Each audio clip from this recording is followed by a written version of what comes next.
Welcome to episode 33 of Sean's Take on Asia, where we touch on the latest news on digital asset development and policy updates.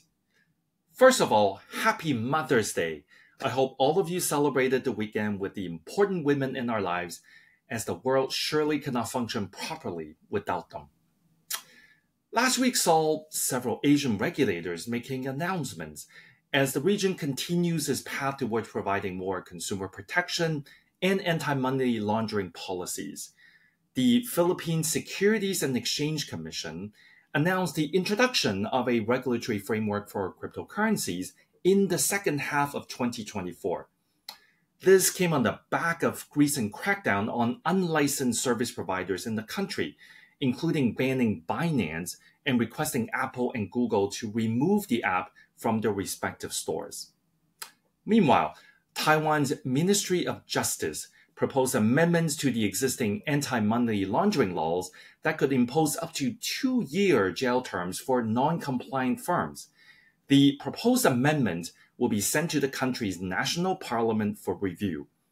These, coupled with South Korea enacting the Virtual Asset User Protection Act, which is scheduled to take effect in July of this year, along with Indonesia's regulator mandating all crypto firms must pass an evaluation in a sandbox environment before they are granted approval to operate in the country.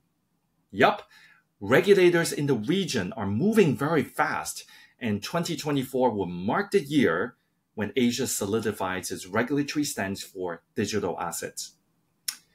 Moving to a topic we've been following closely, that is the launch of spot virtual asset ETFs in Hong Kong. While some have expressed disappointment towards trading volume over the first few days, we must keep in mind a couple of things. First of all, Hong Kong's ETF launched 5 months after the US product, and the market dynamics and interests have significantly changed since then. The US ETFs launched when Bitcoin was at roughly $46,000, while by the time Hong Kong launches ETFs, Bitcoin is already at around $63,000. That's a premium of 36%, which probably dampened some investors regarding market entry timing. Second of all, the total asset under management has already exceeded 2.9 billion Hong Kong dollars, which is roughly 300 million US dollars for a city that only has a population of 7.5 million people. That is actually a pretty respectable number in terms of inflow.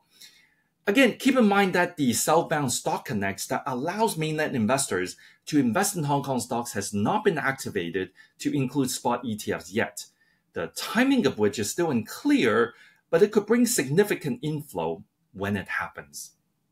That's all for the week ending May 10th. Until next time, keep innovating and keep demonstrating the transformational promise of Web3.